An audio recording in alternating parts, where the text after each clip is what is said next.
교회는 복음을 고백하는 공동체입니다. 복음을 듣고 복음을 경험하고 그리고 복음을 삶과 입술로 고백하는 공동체, 이곳이 바로 교회입니다. 그런가 하면 복음은 능력입니다. 복음은 능력입니다. 복음은 우리 삶의 능력이고 우리 내면의 능력이고 그리고 모든 사회의 능력입니다. 복음은 한 개인을 변화시키고 그리고 이 사회를 변혁시키는 능력입니다. 수많은 사람을 살리고 그리고 교회를 거룩하게 하고 세상에 소망을 주는 복음은 능력입니다. 2000년 전에 중동의 한 작은 나라에서 시작된 이 복음이 중앙아시아와 유럽과 미 대륙을 넘어 이 작은 나라 한반도에까지 오게 되어서 복음은 우리나라에 적지 않은 영향을 끼쳤습니다. 복음을 경험하는 사람마다 꿈이 생깁니다. 복음을 경험하는 사람마다 살아납니다. 복음을 경험하는 사람마다 또 치유를 경험하게 됩니다. 그래서 복음은 있어도 되고 없어도 되는 게 아니라 복음은 우리의 삶에, 우리 사회에, 또 우리 공동체에 필수 불가결한 것이라 그렇게 말씀드릴 수가 있겠습니다. 우리 개인에게, 작은 공동체인 가정에게, 우리 모든 삶에 전반에 필수 불가결한 것이다 말씀드립니다. 그럼 복음은 무엇인가? 복음은 예수 그리스도에 관한 것입니다. 예수 그리스도. 이를 신약성경 4권에 잘 기록해 두었습니다. 그래서 마태복음, 마가복음, 누가복음, 요한복음서에 잘 내용이 기록되어 있습니다. 이것을 우리가 사복음서라고 하는 것은 우리도 잘 알고 있는 내용입니다. 이 중에서 우리가 마가복음을 통해서 좀 나누고자 하는데요. 마가복음을 통해서 예수님의 모든 삶과 생애와 그리고 이 땅에 오셔서 우리에게 어떻게 다가오셨는지 그리고 우리를 어떻게 터치하시는지 함께 좀 나누는 시간을 가지겠습니다. 몇 주가 걸릴지 저도 알 수 없습니다. 하지만 이 시간들을 통해서 예수님의 생애와 예수님에 대해서 함께 우리가 나누길 원합니다. 자, 그러면 질문이 생깁니다. 목사님, 사복음서라고 하셨는데 마태, 마가, 누가, 요한복음 4가지 복음서가 있는데 왜 마가복음입니까? 정답은 이렇습니다. 제일 짧기 때문입니다. 제일 짧기 때문에 마가복음을 선택했습니다. 농담처럼 제일 짧기 때문이라고 얘기했지만 짧은 만큼 이 짧은 16장 안에 예수님의 이야기를 다 담으려면 이 이야기가 얼마나 급박하게 진행이 되겠습니까? 예수님의 그 30년 인생, 아니 3년의 공생의 생애를 이 16장 안에 집약해서 넣었는데, 그래서 마가복음은 서론이 길지 않습니다. 신학적 담론으로 시작하지 않고 그리고 긴 족보로 시작하지 않습니다. 바로 하나님의 아들 예수 그리스도의 복음의 시작이라, 그리고 바로 선포하고 바로 모든 내용을 이야기해 나갑니다. 그래서 사복음서 중에 가장 역동적인 책이다, 그렇게 말씀드릴 수 있습니다. 마가복음은 사복음서 중에 가장 역동적인 책입니다. 그래서 우리가 마가복음을 통해서 그 역동적인, 마가를 통한 그 역동적인 그 예수님의 생애와 터치를 우리가 경험하기를 원하는 것이고요. 두 번째는 사복음서 중에 가장 먼저 쓰여진 책이기 때문입니다. 학자들은 대부분 마가복음이 제일 먼저 쓰여졌고 그 마가복음을 참고해서 마태복음 그리고 누가복음이 쓰여졌다고 많은 학자들이 동의하고 있습니다. 그래서 마가복음이 가장 먼저 쓰여졌고 제일 마지막에 쓰여진 책은 무엇일까요? 요한복음입니다. 마가복음이 AD 50년대에 쓰여졌다면 요한복음은 AD 90년대, 그러니까 1세기 거의 끝 무렵에 요한복음이 쓰여진 것이죠. 그리고 이 마가복음에는 복음이라는 단어가 다른 복음서들보다 2배나 더 있습니다. 복음이라는 단어를 더 직접적으로 다루는 책이다, 그렇게 말씀드릴 수가 있겠습니다. 그래서 이 마가복음은 어떤 책인가? 복음서들의 복음서, 복음서들의 원형. 그래서 우리가 이 마가복음을 통해서, 역동적인 마가복음을 통해서, 가장 먼저 쓰여진 이 마가복음을 통해서 예수님의 오심과 터치를 우리가 함께 누리고 또 은혜를 받아보려고 합니다. 그 중에 오늘 2가지만 먼저 보겠습니다. 하나는 이 저자를 통해서 은혜를 나누겠고요. 그리고 또 하나는 마가복음 1장 1절의 말씀을 함께 풀어보도록 하겠습니다. 저자는 누구인가? 이 저자는 요한이라고 말하는 마가입니다. 요한 마가. 그러면 저자는 누구인가? 첫 번째, 성령 강림절에 다락방 2층을 내어주었던 사람입니다. 사도행전 12장 15절의 말씀 같이 한번 보겠습니다. 시작.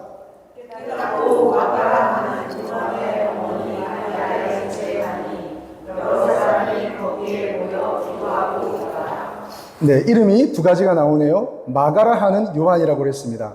마가는 뭐냐면 헬라식 이름입니다. 그러니까 그리스식 표현입니다. 요한은 히브리식, 그러니까 유대식 표현입니다. 마가라 하는 요한, 요한이라고 하는 마가, 둘 다 같은 이름입니다. 이 마가 요한은 12제자는 아니었습니다. 그런데 그 어머니, 그 가정이 좀 부유했던 것 같아요. 여러분, 지금도 자기의 집을 가지고 있다는 것은 적지 않은 부를 소유하고 있는 것인데, 그 당시에 집을 가지고 있다는 것은 큰 부자였습니다. 거기다가 120명이 모일 수 있는 2층 집을 가지고 있다는 것은 적지 않은 부자인 것이죠. 그럼 제가 이스라엘 성지순례 가서 한번 가봤는데요. 그 120명이 아니라 제가 볼 때 한 500명이 모여도 다 들어갈 수 있는 그런 큰 2층 홀입니다. 그런 집을 소유하고 있으니까 얼마나 부자였겠습니까? 그리고 보니까 그는 그 어머니가 그 집을 내어주었다고 그랬어요. 그러니까 어머니가 상당히 믿음이 있는 신실한 어머니였던 것이죠. 그리고 예수님을 일찍이 경험했고, 그리고 믿음의 공동체에 자기의 집을 턱하니 내어줄 수 있는 그런 결단력 있는 어머니였습니다. 그 어머니 밑에서 자랐으니까 요한 마가가 얼마나 신앙 교육을 받았겠습니까? 그 어머니가 만났던 예수님에 대해서 얼마나 많이 들었겠습니까? 그리고 믿음 안에서 어떻게 살아야 하며 하나님 나라 안에서 어떠한 삶을 살아야 하는지 그가 얼마나 많은 교육을 받았겠습니까? 그런 요한이었습니다. 경건의 훈련을 받았던 요한이었습니다. 그런데 요한은 실패했던 사람입니다. 이 마가는 실패했던 사람입니다. 마가는 바울과 바나바와 함께 제1차 선교 여행을 떠났던 적이 있습니다. 그리고 터키 지방으로 가서 밤빌리아라는 지역에 이르러서 복음을 전하다가 이제 큰 산맥을 넘어가야 되는데 그 산맥을 넘어가기 직전에 그는 다시 예루살렘으로 돌아가게 됩니다. 사도행전 15장 36절 38절 말씀 같이 보겠습니다. 시작. 우리가 주의 말씀을 전하는 각성으로 다시 가서 형제들이 어떠한가 방문하고자. 바나바는 마가라 하는 요한도 바울은 밤빌리아에서 자기들을 떠나 함께 일하러 가지 아니한 자를 데리고 가는 것이 옳지 않다 하여. 1차 선교 여행에서 큰 산맥을 만나서 두려웠는지 마가 요한은 다시 고향 예루살렘으로 돌아가 버립니다. 그리고 시간이 흐른 후에 다시 제2차 선교 여행을 가면서 그들이 복음을 전했던 지역에 가서 다시 돌아보자 라고 얘기를 했는데 이 바나바는 요한이라고 하는 마가를 데리고 같이 가자 했는데 바울은 그때 사역에 감당하지 않고 돌아가 버렸던 이 마가를 데리고 가는 것이 옳지 않다 하고 싸우게 됩니다. 결론은 어떻게 되었을까요? 바나바와 바울이 갈라서게 됩니다. 그리고 바울은 다시 선교를 했던 복음을 전했던 지역을 돌아서 다시 예루살렘으로 돌아오게 됩니다. 요한 마가, 그는 아마 향수병이 있었는지도 모르겠습니다. 아니면 육체의 질병이 있었을까요? 아니면 그 마음이 약했을까요? 육체가 약했을까요? 큰 산맥을 넘어 또 다른 선교지로 가야 하는 그 상황에서 그는 모든 것을 내려놓고 포기하고 돌아가야만 했습니다. 아마 그 내적인 힘이 약했는지도 모르겠습니다. 아마 그는 그 어머니가 큰 집을 소유하고 있었을 정도로 부자였기 때문에 고생하지 않고 지금까지 왔는지도 모르겠습니다. 그런데 이 산맥을 넘어 고생할 걸 생각하니까 그는 두려움이 덜컥 왔는지도 모르겠습니다. 아무튼 이유는 알 수 없지만 그는 삶에서, 사역에서, 주를 섬기는 일에서 실패하고 돌아갔던 사람입니다. 세 번째 이 사람은 누군가? 변화된 사람입니다. 마가 요한은 변화된 사람입니다. 어느 정도로 변화되었을까요? 지금 이 예수님에 관한 이야기, 복음서를 써서 오늘 우리가 그 책을 읽을 수 있을 정도의 정말 다시 한번 예수님을 사랑하고 그 사역에 헌신하고 뛰어드는 사람이 되었습니다. 어떻게 이런 일이 가능했을까요? 그가 사역에 실패하고 돌아가서 있는 후에 첫 번째는 그의 삼촌인 바나바. 이 마가 요한은 바나바의 생질입니다. 이 조카를 열심히 가르치고 다시 그를 일으키고 다시 그를 양육하고 훈련시키는 바나바가 있었습니다. 그래서 이 바나바 덕분에 마가는 다시 이 복음이 무엇인지, 선교 사역이 무엇인지, 하나님 나라가 이 땅에, 우리의 마음에, 우리의 공동체에, 우리가 속한 이 지역 사회에 어떻게 임하는지 그는 삼촌 바나바로부터 배우기 시작했습니다. 그 이후에 그는 베드로를 따라다닙니다. 베드로를 만나게 되고 베드로와 함께 그 베드로가 만났던 예수님에 대해서 수없이 듣게 됩니다. 그리고 예수님에 대해서 입으로만 전해졌던, 그리고 사도들에 의해서 말로만 전해졌던 그 예수님에 대해서 기록할 목적이 생겼습니다. 그리고 베드로가 순교하기 직전에 이 마가복음을 거의 다 썼던 것 같아요. 그리고 좀 부족한 부분은 아마 그 마가가 세웠던 공동체에서 마무리 작업을 했던 것 같습니다. 이 성경을 쓰게 되었던 그 사람, 그는 사역에서 실패했지만 다시 한번 바나바라는 사람을 통해서, 다시 한번 베드로라는 목사님을 통해서 그는 다시 일으켜지고 세워지고 사역의 길로 가게 된 헌신된 사람, 변화된 사람이 되었다는 것이죠. 자, 그 이후에 그가 어떻게 변화되는지 한번 보겠습니다. 디모데후서 4장 11절의 말씀입니다. 함께 읽겠습니다. 시작. 누가만 나와 함께 있느니라. 내가 올 때 마가를 데리고 오라. 그가 나의 일에 유익하니라. 이 말을 누가 하고 있을까요? 마가가 1차 선교 사역에서 함께 가지 않고 돌아가 예루살렘으로 가버렸을 때 2차 선교 여행을 떠나면서 마치 배신자와 같이 여겨서 이 마가 요한을 데리고 가는 것이 옳지 않습니다 라고 말을 했던 그 바울의 이야기입니다. 그는 이제 이 마가를 보는 시각이 달라졌습니다. 물론 시간이 많이 흘렀기 때문에 바울의 마음도 많이 너그러워졌을 거예요. 그러나 그렇기 때문만이 아니라 이 마가가 바나바의 도움을 통해서, 베드로 목사님의 사역을 통해서 그는 다시 한번 성령으로 충만해지고 다시 말씀으로 채워지고 다시 예수 그리스도를 알게 됨으로 인해서 그는 다시 사역에 헌신했기 때문입니다. 사랑하는 여러분, 우리도 마가와 같지 않습니까?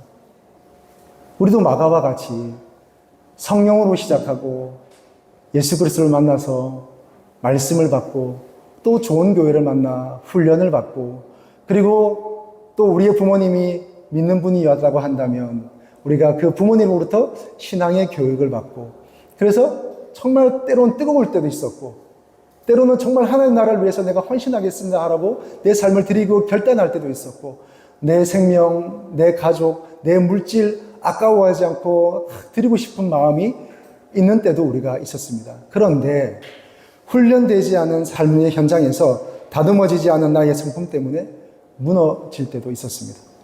사역의 현장에서, 관계의 현장에서 훈련되지 않은 언행으로 실수하고 실패하기도 합니다. 말씀으로 훈련되지 않아서 영적 근육이 없어서 쉽게 포기할 때도 있지 않았습니까? 성령의 인도하심으로 자신을 의탁해야 되는데 그 훈련이 되지 않아서 인간적인 고민으로 내가 가득 차 있는 거예요.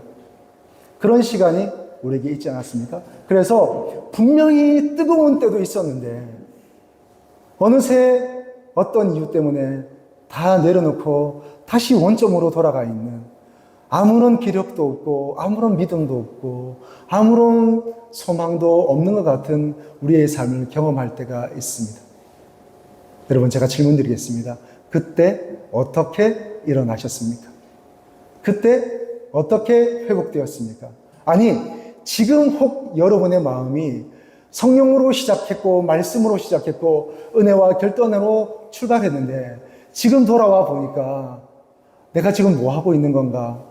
힘도 없고 은혜도 없고 오히려 마음은 어두움으로 가득 차 있는 그런 마음의 상태라고 한다면 우리가 다시 어떻게 믿음으로 나아갈 수 있을까요? 그것은 믿음의 공동체 안에서 선한 사람들의 영향을 받는 것입니다.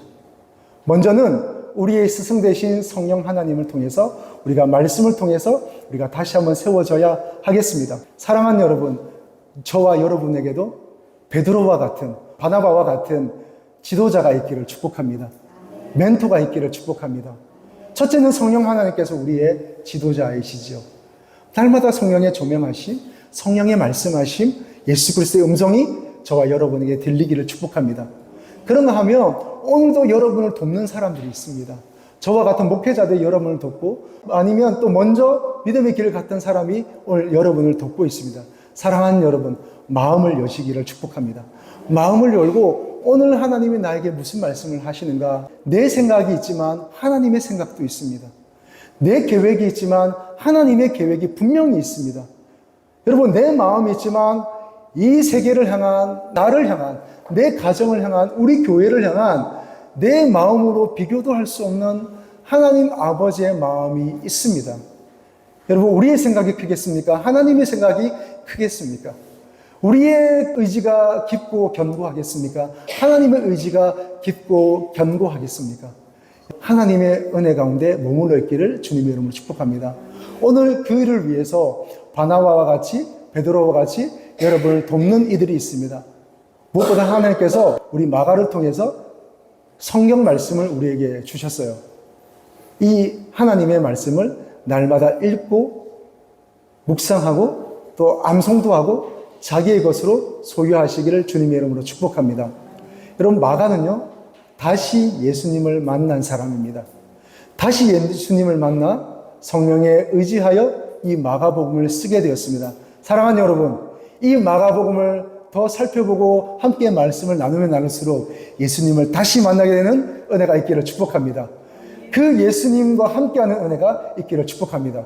회복되고 변화되고 다시 능력과 생명으로 충만하게 되는 은혜가 저와 여러분에게 있기를 축복합니다. 그러면 1장 1절의 말씀을 우리가 다시 한번 읽겠습니다. 마가복음 1장 1절의 말씀입니다. 시작. 하나님의 아들 예수 그리스도의 복음의 시작이라.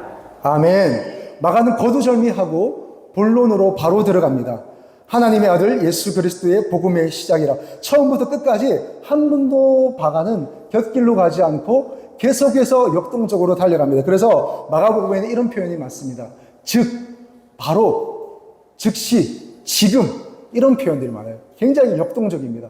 그래서 예수님의 사역이 바로바로 일어났고 그 예수님을 만났던 사람들의 믿음과 결단이 바로바로 일어났던 것을 얘기하고 있습니다. 사랑하는 여러분, 이 마가복음을 듣고 함께 나눌 때에 즉시의 역사가 일어나길 축복합니다. 들었지만 언제 일어날지, 들어났지만 언제 변화될지가 아니라 듣는 순간 깨닫게 되기를 축복합니다. 듣는 순간 역동적인 역사들이 저와 여러분의 심령 안에, 가정 안에 일어나기를 축복합니다. 듣는 즉시 바로 회복되는 역사들이 여러분의 영과 혼과 육체에 일어나길 축복합니다. 바로 들어갑니다. 그리고 이렇게 얘기합니다. 하나님의 아들 예수 그리스도의 복음의 시작이라. 여러분, 마가복음에 이 마가가 기록한 복음서의 한 절 한 절에는요, 이 마가의 흥분이 들어있어요. 예수님을 만났고 다시 예수님을 만난 이 마가의 흥분된 마음이 한 절 한 절에 다 스며들어 있습니다. 먼저 그는요, 이 복음의 주체가 예수님임을 말하고 있습니다. 복음의 주체가 예수님. 아니, 목사님, 그렇죠. 복음의 주체가 예수님이죠. 복음의 주체가 다른 사람입니까? 그런데 여러분, 우리는 복음을 듣고 믿음 생활을 하는 중에도 불구하고 우리는 자주 이 복음의 중심, 복음의 주체가 나로 변하는 것을 경험하게 됩니다. 내가 복음의 중심이에요. 그래서 모든 환경과 에너지와 모든 중심이 나가 되어야 하는 거죠. 예수 그리스도가 우주의 중심이 아니라 내가 우주의 중심이 되어서 모든 이들이 나를 향해야 되고, 내가 예수님을 위해 사는 게 아니라 예수님이 나를 위해서 많은 일들을 해줘야만 할 것 같은 그런 마음의 중심이 자꾸 우리에게 생기는 거죠. 여러분, 예수 그리스도를 믿고 복음 안에서 살아간다는 것은 주인이 바뀌는 거예요. 내가 나의 주인이었고, 물질이 나의 주인이었고, 사람이 나의 주인이었고, 성취가 나의 주인이었고, 인정받는 일이 나의 주인이었던 내 삶에서 예수 그리스도를 믿고 복음을 받아들이는 순간 나의 주인이 바뀌는 거예요. 그래서 복음의 주체는 바로 예수 그리스도이십니다. 여러분, 이것이 왜 중요할까요? 여러분, 예수님을 믿고 천국 가는 것이 목표라고 된다면 예수님을 믿는 것은, 예수님은 그냥 나를 천국 보내주는 전제 조건밖에 되지 않는다. 제가 수없이 말씀을 드렸습니다. 복음을 받아들인다는 것은 예수님이 내 삶의 주인이 되는 겁니다. 오늘 이 말씀을 꼭 기억하시기 바랍니다. 여러분 보세요. 나의 복음이 아니라, 내 개인의 복음이 아니라, 사람의 복음이 아니라, 어쩌면 여기에 마가, 내가 전한 복음에 대한 얘기를 할 수 있지만 마가는 내가 전한 복음을 얘기하지 않고 이렇게 말합니다. 예수 그리스도의 복음의 시작이라. 저와 여러분의 복음이 나의 복음이 아니라 예수 그리스도의 복음이 되기를 축복합니다. 예수님이 주인이 되는 거죠. 내 삶의 주인이, 내 가정의 통치자가, 우리 교회와 이 사회의 중심이 바로 예수님이 되는 것이죠. 그럴 때에 우리는 정말로 참된 가정, 참된 개인, 참된 교회, 참된 사회로 변화될 줄로 믿습니다. 두 번째는 뭐냐면 복음 안에서 새로운 시작은 새로운 창조가 된다는 것입니다. 그러면 마가복음 1장 1절을 다시 보면요, 이렇게 말씀하고 있습니다.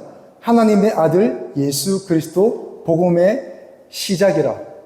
이 복음은 예수 그리스도의 복음이어서 주체가 예수님이고, 그리고 이 복음을 받아들인 자에게는 내가 내 삶의 주인이 아니라 예수 그리스도가 삶의 주인이 되는데, 이 복음은 어떤 일을 일으키는가? 새로운 시작을 우리에게 준다는 거예요. 그러면 이 시작이란 단어에 해당하는 헬라어는 아르케라는 단어입니다. 이 아르케가 구약 성경 어디에 쓰였을까요? 태초에 하나님이 천지를 창조하시니라. 창세기 1장 1절. 태초에 라는 말을 쓸 때 이 아르케라는 말을 썼습니다. 다시 말해서 하나님의 아들 예수 그리스도 복음의 아르케라라는 말은 복음이 시작인데, 그 시작이 그냥 잘 가다가 이제 그만 정리하고 다시 한번 힘을 내어서 다시 출발하는 게 아니라, 이 시작은 하나님이 천지를 창조했던 것과 마찬가지인 새로운 창조라는 사실입니다. 복음 안에서 시작되는 삶은요, 그냥 열심히 가던 길을 다시 한번 힘을 내어서 가는 게 아니라 새로운 창조가 일어나는 거예요. 여러분, 우리 안에 새로운 나가 창조되는 것입니다. 새로운 내 인생이 창조되는 것이고, 새로운 교회가 탄생되는 것이고, 새로운 가정이 이루어지는 것입니다. 할렐루야. 여러분, 이제 이 복음과 함께, 예수 그리스도의 복음과 함께 여러분의 가정 안에 새로운 창조가 일어나길 축복합니다. 새로운 만지심, 새로운 터치, 여러분 가정에 빛이 있으라 말씀하신 것 같이 여러분 가정에 빛이 있기를 축복합니다. 궁창 위의 물과 궁창 아래 물로 나뉘어라 하신 것 같이 질서가 생기기를 축복합니다. 묻히 드러나라 한 것과 같이 여러분의 삶의 터전이 예수 그리스도의 복음과 함께 다시 일어나기를 축복합니다. 여러분, 광명체가 생기고 새들이 날고, 그리고 바다에 물고기가 생기고 초목이 무성하고, 그리고 거기에 정말 그 땅을 영위하는 사람이 창조된 것 같이 여러분 안에 참된 사람이 창조되기를 축복합니다. 이게 어떻게 가능해요? 이게 내가 새 사람이 되는 게 어떻게 가능해요? 내가 새 창조물이 되는 것이 어떻게 가능합니까? 하나님이 태초에 천지를 창조하신 것 같이 그 창조의 역사들이 일어나는 것이 어떻게 가능합니까? 과학으로 가능합니까? 열심히 돌을 닦아서 가능합니까? 착한 일을 많이 해서 가능합니까? 아니요. 오직 예수 그리스도 복음의 시작으로 가능한 줄로 믿습니다. 그래서 우리 가운데 복음이 필요한 거예요. 왜 복음이 필요한가? 여러분이 수없이 복음을 들었음에도 불구하고 저는 왜 이 마가가 전한 복음서를 다시 들고 나왔는가? 우리 안에 새 창조가 필요하기 때문이에요. 여전히 우리는 예수님을 믿고 있고 교회 공동체, 믿음의 공동체 안에 있지만 계속해서 우리 마음에, 우리의 심령에, 우리의 생각에 계속해서 어둠이 들어오는 거예요. 그리고 옛사람으로 자꾸 회귀하도록 우리를 만들고 끌고 가는 겁니다. 여러분, 우리가 어떻게 다시 빛의 삶을 살겠습니까? 다시 어떻게 우리가 밝은 언어를 활용할 수가 있겠습니까? 다시 한번 우리가 어떻게 우리의 가정에 하나님의 은혜로 충만한 가정, 사회, 직장 생활이, 사업이 될 수 있겠습니까? 어떻게 하나님 은혜로 가득한 그 넓은 바다와 같은 관계가 형성될 수가 있겠습니까? 복음이 살아나야 돼요, 복음이. 복음의 능력이 다시 우리 가운데 있어야 돼요. 그러면 그 복음의 중심은 누구이신가? 바로 예수 그리스도라는 사실입니다. 할렐루야. 예수 그리스도가 여러분의 중심이 되어서 새 창조가 일어나기를 주님의 이름으로 축복합니다. 그러면 여러 번 제가 얘기했지만 저는 예수님을 믿고 그저 그냥 좋은 직분자가 되는 것이 저에게 만족이 되지 않았습니다. 그래서 내 온 삶을 들여서 풀타임으로 내가 하나님을 섬기는 삶이 되리라 그렇게 결심하고 신학교를 갔습니다. 그래서 사역이라는 것을 시작했습니다. 청소년부를 맡아서 훈련관 사역했습니다. 청년부도 섬겼습니다. 그리고 전임이 되었습니다. 그래서 목사 안수를 받았습니다. 그래서 저는 늘 얘기했습니다. 하나님의 나라와 하나님의 영광을 위하여 내가 사역한다. 내 온 삶을 들여 하나님을 위하여 내가 살아간다라고 얘기를 했습니다. 그런데 여러분, 결론처럼 얘기하면 그것은 거짓말이었습니다. 하나님의 나라, 복음을 위한 하나님의 영광, 그것은 그냥 빛 좋은 명분이었습니다. 사실은 그 안에서 하나님의 나라가 아니라 내 나라를 만들고 있었고, 하나님의 영광이 아니라 내가 인정받고 내가 존경받고 내가 칭찬받아 내 영광을 취하고 있었습니다. 복음을 위해서 사는 것 아니라 그 복음이 예수 그리스도의 복음이 되기 위해서 사역하고 사는 게 아니라 나의 복음인 거예요. 내 방식의 복음, 내가 원하는 복음, 내가 원하는 그런 뭔가가 잘 되는 복음을 위해서 나는 살고 있었던 겁니다. 그런데 신앙했던 저에게, 사역을 한 지 몇십 년 차가 되는 저에게 이 복음은, 이 예수님은 다시 다가왔습니다. 그리고 예수 그리스도께서 주인이 되어 주셨습니다. 저는 자유하게 되었고 새로운 길을 가게 되었습니다. 새로운 사역이 되었고 새로운 삶이 저에게 부어졌습니다. 그러면 여러분 질문이 있을 수 있습니다. 그러면 목사님은 천사와 같이 사십니까? 그렇지는 않습니다. 저는 천사가 아니기 때문에. 그러면 목사님의 가정은 하나님 천국과 같은 가정입니까? 아니요. 저는 천사가 아니고 저는 하나님도 아니고 저는 우리의 가정은 아직 하나님의 나라가 아닙니다. 그런데 분명한 방향과 목적이 생겼습니다. 내 나라가 아니라 우리의 가정에는 하나님의 나라가 임하도록 저는 그 통로로 저를 온전히 내어드리기로 결심하고 그 일을 위해서 저는 달려가고 있습니다. 내 가정에 내가 주인이 아니라 하나님이 주인이 되고 하나님의 영광을 위하여 저는 달려가고 있다. 몸부림치는 거죠. 하나님의 영광을 위한 하나님의 나라가 나와 우리 교회와 우리 가정에 임하도록 저는 그렇게 몸부림을 치는 겁니다. 어쩌면 솔직히 말씀드리면 이렇게 말씀드리고 수 있습니다. 하나님은 우리 가정, 우리 교회, 저 개인에게 하나님의 영광과 빛을 부어주려고 이미 준비하고 계시고 이미 부어주고 계세요. 그런데 제가 걸림돌이 되는 거죠. 내 마음, 내 욕심, 내 생각, 내 의지와 나만의 방식이 하나님의 영광, 하나님의 은혜가 나에게 임하는 것에 내가 걸림돌이 되는 거예요. 그래서 적어도 이런 노력입니다.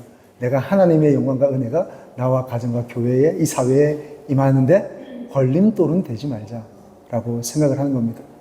사랑하는 여러분, 정말 저와 여러분의 개인과 가정과 공동체 위에 하나님이, 예수님이 주인 되기를 주님의 이름으로 축복합니다. 마가는 그 복음을 전하고 있어요. 그 복음을 좀 더 짧게, 좀 더 역동적으로 전하고 있습니다. 여러분, 제가 이 마가복음 내용을 다 다루진 않겠습니다. 주제를 가지고 몇 가지만 이 주제 가운데 예수님께서 어떻게 역사하셨는지 제가 함께 나누겠습니다. 몇 주가 될지는 모르겠습니다. 한 10번 정도 될 것 같은데요. 이 과정을 통해서 저와 함께 예수님을 다시 만나고 더 기쁘게 만나고 더 힘있게 만나고 더 역동적으로 만나기를 주님의 이름으로 축복합니다.